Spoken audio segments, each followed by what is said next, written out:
Good morning, dear students. Hope you are doing very well. आज हम exercise 3.5 solve करेंगे। उससे पहले हमें एक बार रिकैप करना है जो हमने अभी तक पढ़ा। सबसे पहले हमने pair of linear equations in two variable को देखा। पेयर माने जोड़ा। दो इक्वेशंस होंगी आपके पास जिसमें दो वेरिएबल होंगे एक्स और वाई। ठीक है। फिर हमने देखा था ग्राफिकल मेथड ऑफ सॉल्यूशन कि किसी भी सॉल्यूशन को ग्राफ पे कैसे रिप्रेजेंट करते हैं। अब बात करें कि सॉल्यूशन कितने प्रकार के होते हैं, तो आप कह देंगे सर सॉल्यूशन 3 प्रकार के होते हैं। आपने बताया था, क्या बताया था मैंने? पैरेलल अगर लाइन जाएगी तो नो सॉल्यूशन, अगर इंटरसेक्ट करेगी तो 1 सॉल्यूशन, और कोइंसाइड करेगी लाइन एक दूसरे के ऊपर तो इनफाइनाइट मैनी सॉल्यूशंस। ठीक है बच्चों, यहां तक किसी को कोई दिक्कत नहीं। अब हम बात कर रहे थे अलजेब्रिक मेथड्स। किन्हीं इक्वेशंस को सॉल्व करने के लिए जब हम अलजेब्रा का यूज करते हैं तो उन्हें अलजेब्रिक मेथड्स बोलते हैं। सबसे पहला मेथड था सब्स्टिट्यूशन मेथड। आप जानते हैं हमने एक वैल्यू को x की वैल्यू निकालनी थी, उसके बाद हमें वैल्यू पुट करनी थी, ये आपने देख लिया। फिर हमने एलिमिनेशन मेथड पढ़ा। अब हम करेंगे इस चैप्टर का काफी important method cross multiplication method. ये जो मेथड है बहुत सारे बच्चों को समझ में नहीं आता, बिकॉज वे इस मेथड को बड़ा देख के कंफ्यूज हो जाते हैं। मैं इस मेथड के बारे में आपको जहां से ये पैदा हुआ वहां से स्टार्ट करेंगे और बिल्कुल बेसिक से इस चैप्टर की तह तक जाएंगे। जब भी हम किसी टॉपिक को बिल्कुल डीप समझ लेते हैं तब वो टॉपिक हमारे लिए बहुत आसान हो जाता है। बच्चों, वास्तव में cross multiplication method elimination method का ही एक आगे का भाग है, या कह सकते हैं इसके जो फादर है वो एलिमिनेशन मेथड है। अब आप कहेंगे कैसे सर? तो बच्चों हम इसको प्रूफ करेंगे। एलिमिनेशन मेथड से ही क्रॉस मल्टीप्लिकेशन मेथड निकला है। आइए एक एग्जांपल या एक इक्वेशन से हम इसको समझने का प्रयास करते हैं। आइए बच्चों, दो इक्वेशंस के साथ हम इस क्रॉस मल्टीप्लिकेशन मेथड को बेसिक से समझते हैं। आप देखिए, अब हम इसके अंदर एलिमिनेशन मेथड लगाएंगे और आप पाएंगे कि एलिमिनेशन मेथड से ही क्रॉस मल्टीप्लिकेशन मेथड आ गया। ये इक्वेशन 1 है, ये इक्वेशन 2 है। एलिमिनेशन मेथड के लिए आपको क्या करना था? आप कहेंगे सर किसी एक टर्म को हमें कैंसिल आउट करना था। आप देखिए इसमें इसको किससे मल्टीप्लाई करें कि ये जो है इक्वेशन में एक टर्म बराबर हो जाए। तो हम इसको लेते हैं, जैसे देखिए ये 4 है, ये 3 है। अगर मैं फर्स्ट इक्वेशन को 4 से मल्टीप्लाई कर दूं और सेकंड इक्वेशन को 3 से मल्टीप्लाई कर दूं तो y की टर्म हमारे पास बराबर आ जाएगी ना। लिखिए multiplying equation 1 by 4 and equation 2 by 3। ठीक है जी। चलिए अब आप 4 से मल्टीप्लाई करेंगे, लेकिन आपने 4 से मल्टीप्लाई करके लिखना नहीं है। आप देखिए कैसे करते हैं। 4 into 5x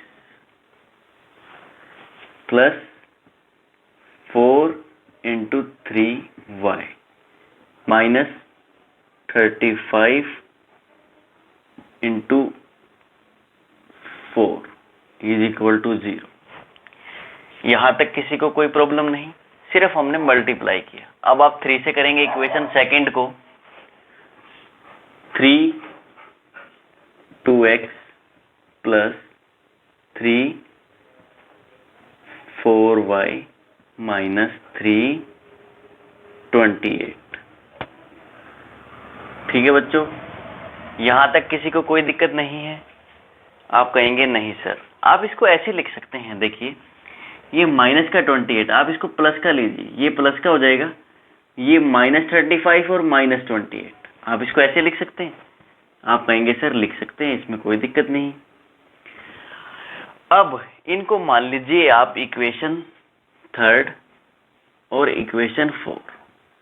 अब आप देखेंगे कि किस तरह हम हमारी इन इक्वेशन से क्रॉस मल्टीप्लिकेशन मेथड को प्रूफ करते हैं। देखिए बच्चों, 3 और 4 इक्वेशन बन गई। अब हमें क्या करना है एलिमिनेशन मेथड के अंदर? आप कहेंगे सर सब्ट्रैक्ट कर देंगे, ठीक है जी, सब्ट्रैक्ट करते हैं। माइनस माइनस माइनस, ये सेम है, ये तो कट जाएगा बच्चों। अब आप इसको किस तरह से लिखेंगे? इसको आप लिखिए, या 5 बड़ा है तो इसको आगे ले लीजिए। देखिए 5 × 4 और x है तो x या 5 4 -3 2, ये हो जाएगा x। ठीक है बच्चों, क्योंकि x को मैंने कॉमन ले लिया, दोनों में था तो x यहां आ गया। इसके बाद प्लस का 4 -35 और माइनस आएगा 3 -28। यहां तक भी किसी को कोई दिक्कत नहीं, = 0। ये बच गया अपने पास। अब क्या करेंगे, x को एक तरफ रखते हैं और जो ये कांस्टेंट टर्म है ये इसको इस तरफ ले जाएंगे, ये प्लस का यहाँ जाके माइनस का आ जाएगा। ठीक है बच्चों, इसी को मैं लिख देता हूं। देखिए ये प्लस का है, = माइनस का साइन आ गया। यहां तक किसी को कोई प्रॉब्लम नहीं होनी चाहिए। ठीक है जी। अब आप जानते हैं हमें x की वैल्यू निकालनी है, तो हम क्या करेंगे, x की वैल्यू निकालने के लिए ये जो मल्टीप्लाई में ये जाके डिवाइड में आ जाएगा। 4 -35 -3 -28 एज इट इज लिख दिया, और ये सब क्या आ जाएगा, डिवाइड में आ जाएगा। 5 4 -3 × 2। आप कहेंगे सर आप इनको सॉल्व क्यों नहीं कर रहे? इसको सॉल्व मैं इसलिए नहीं कर रहा क्योंकि इसी से तो क्रॉस मल्टीप्लिकेशन मेथड बना है। इजी से इजी बना के हम इसको आगे बढ़ाते हैं। अब देखिए ये माइनस का साइन कॉमन है। अब माइनस ठीक नहीं लग रहा तो हम इसको पॉजिटिव बना देंगे। कैसे कर सकते हैं हम इसको पॉजिटिव बच्चों? देखिए एक स्टेप और आ जाएगा नीचे। आप लिखिए ये माइनस माइनस प्लस, तो जो प्लस की टर्म है वो पहले लग देंगे। 3 -28, ये हो जाएगा -4 और -35। ठीक है बच्चों, इसके डिवाइड में सेम वैल्यू 5 4 -3 और 2।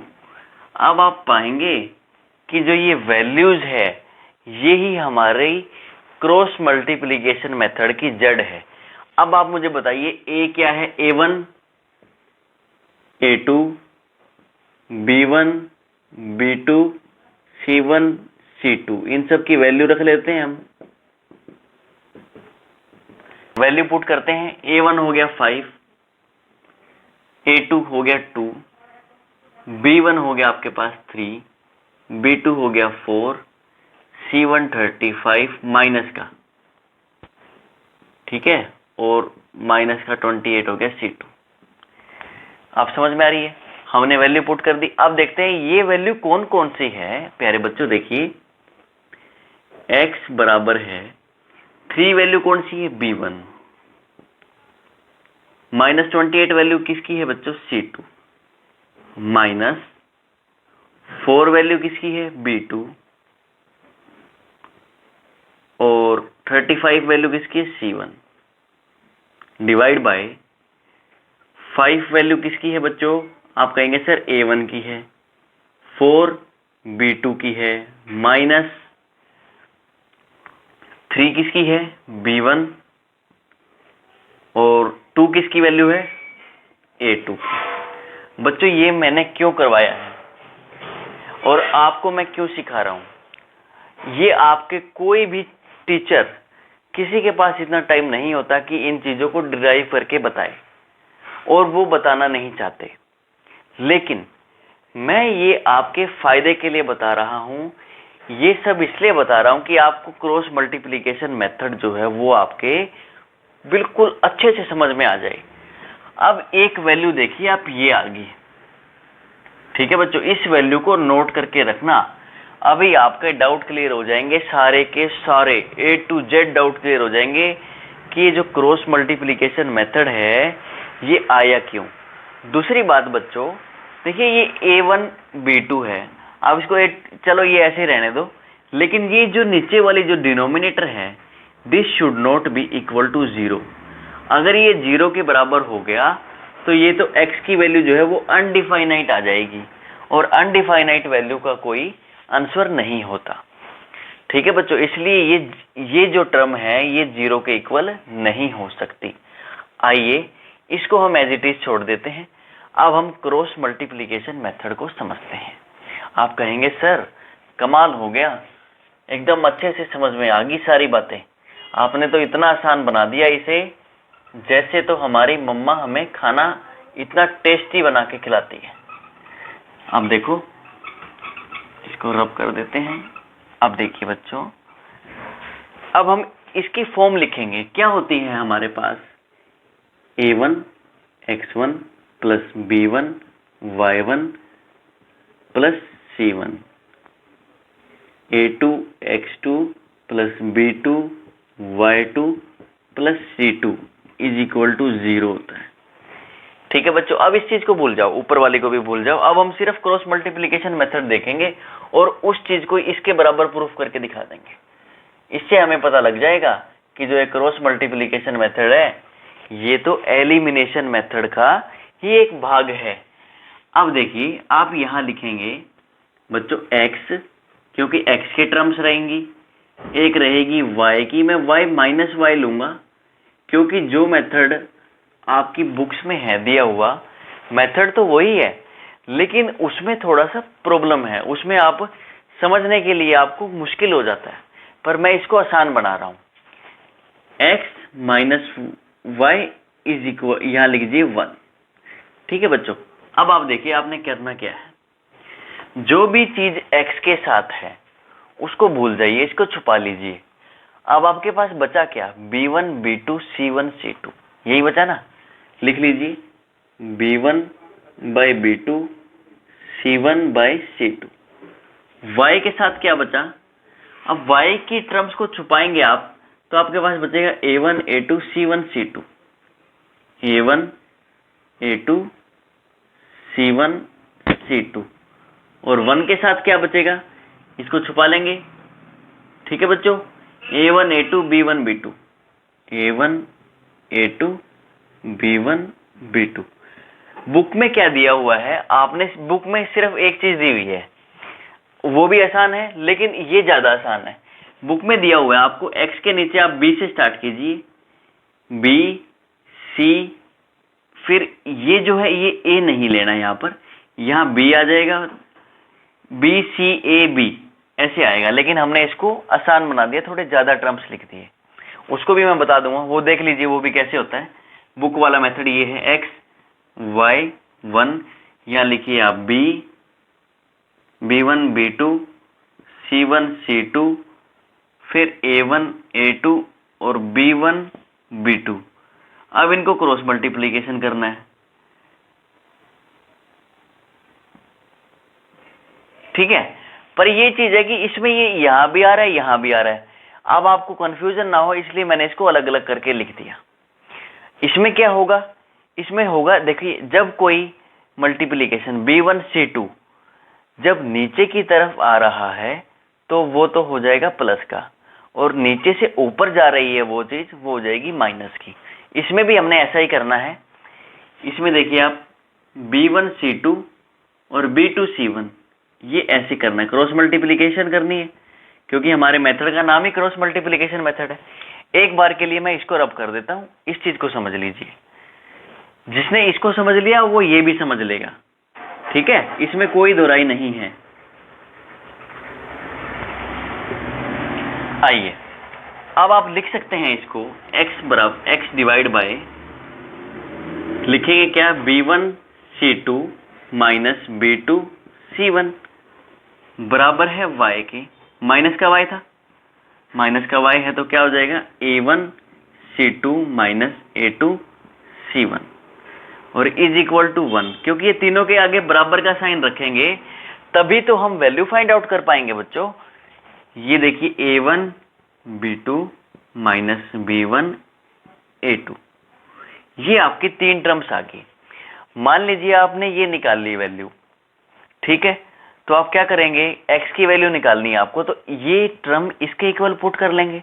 बाकी सब तो कॉन्स्टेंट्स है, उन सब की वैल्यूज तो हमें पता ही होगी। जैसे हमने इनकी वैल्यू निकाल ली थी, सिर्फ x की वैल्यू निकाल लेंगे और y की वैल्यू निकालनी होगी तो ये वाली इक्वेशन इसके बराबर पुट कर देंगे, कोई दिक्कत नहीं है। ठीक है, आइए आप समझते हैं आगे। अब क्या करना था हमें, देखिए ये चीज तो आगे डिनोमिनेटर, देखिए A1 B2 minus B1 A2 बिल्कुल एज इट इज आ गई बात। अब x के डिवाइड में है ये, आप इसको ऐसे लिख सकते हैं, देखिए इसको रब कर दें एक बारी के लिए, इससे नेक्स्ट वाला स्टेप है। अभी x की वैल्यू निकालनी है हमें, ठीक है। देखिए ये x के साथ डिवाइड में है, ये 1/, इसकी फॉर्म में है, तो ये वाली टर्म यहां उठ के आ जाएगी। आप कह देंगे सर बिल्कुल आ जाएगी, इसमें कोई दोहराई नहीं है और कोई दिक्कत वाली बात नहीं है, कोई दुख नहीं है, कोई तकलीफ नहीं है। B2 C1, ठीक है बच्चों, ये आपका जो है देखिए सॉल्यूशन एज इट इज आ गया। ये आ गई x की वैल्यू। अगर आपने y की वैल्यू निकालनी होती तो y is equal to this put कर देते। ये माइनस y है ना, मैंने ये माइनस y इसलिए लिया क्योंकि इसको हमने रिपीट कर दिया बार बार। हमने बुक वाला मेथड नहीं अपनाया, थोड़ा सा चेंज कर दिया उसमें, हल्का सा। मेथड परफेक्ट है, बिल्कुल आसान है। बस जो सॉल्यूशन आएगा, देखिए माइनस y की जगह वैल्यू आ गई, मान लीजिए 28 आ गई, लास्ट में इसको काट पीट के सॉल्यूशन करके, तो ये जो माइनस का y है ये आंसर में बदल जाएगा। बस इतनी सी बात थी। ठीक है बच्चों, समझ में आ गई बात। ये था आपका क्रॉस मल्टीप्लिकेशन मेथड। हमने इसे जड़ से समझा। कहां से समझा? जहां से एलिमिनेशन मेथड खत्म होता है।